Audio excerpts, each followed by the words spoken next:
Hey friends, today we're back to read chapter 2 of Chocolate Fever. I mentioned this in our Zoom meetings, but I just want to say again, this is a great opportunity for you to press play on the sound and listen to the sound of this video, but maybe step away from your computer or your tablet and lay down and use this as kind of like a quiet time we do in our classroom, and just kind of relax and listen to the words of the story while you lay down and have your eyes closed. Try to picture what's happening, okay? Or you can watch the video too. Just make the best choice for you. All right, last week we read chapter 1, and that is where we met Henry Green, the chocolate lover, and we learned a little bit about all the different things he eats with chocolate. And we learned about his family. So he has a brother and a sister. His sister is much older. And he fights with his brother sometimes. And a mom and a dad all living in his household. So let's see what chapter 2 has in store for us today. It's called A Strange Feeling. Better hurry, kids, Mama Green called from the kitchen. It's almost 8:30.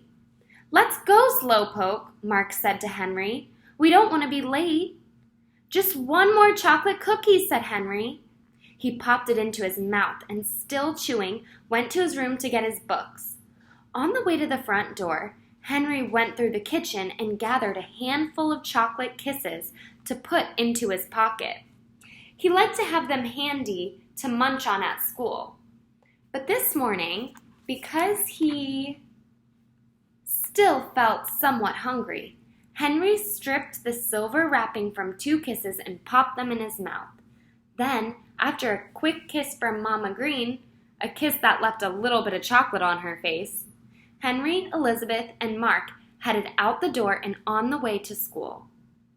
At the corner, Henry and Mark waved goodbye to their sister, who had to take a bus to get to her high school. The boys' school, PS 123, was just another block away. At the next corner, Mrs. McIntosh, the crossing guard, waved them across the street. The light is always green for greens, she said. It was her own little joke. And she said it just about every morning.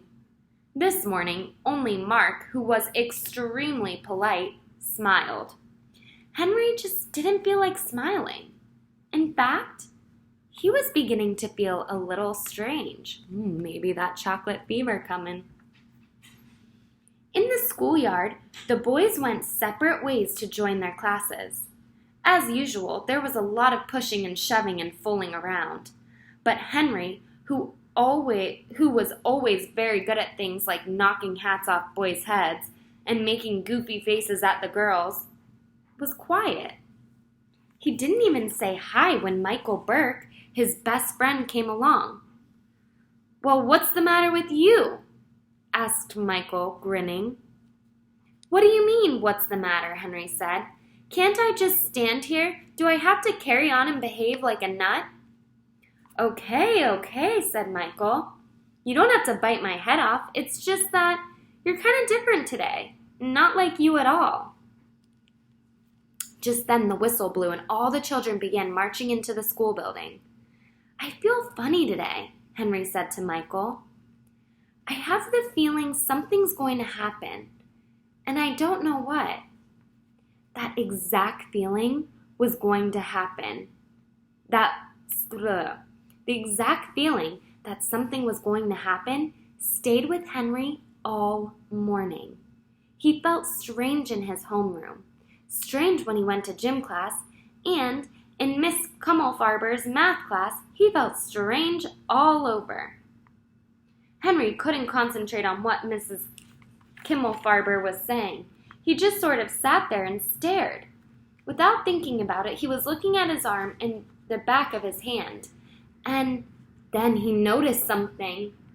There were little brown freckles all over his skin. Now, this would not have been such a startling discovery except for one thing. Those little brown freckles were not there when he woke up this morning. And in front of the room, Mrs. Kimmelfarber was going through the drill on fractions. She was saying, "And if I take 6½ and subtract 1¼ what will I have left?" She looked directly at Henry, who was looking directly at his arm. "Henry," she asked, "what will I have left?" "Little brown spots all over?" said Henry. And that's the end of Chapter 2. We will have to see what Chapter 3 has in store. Check back Thursday. We'll do our read-alouds Tuesday and Thursday, all right? Go ahead and answer the question and see what your friends think, too, about this chapter.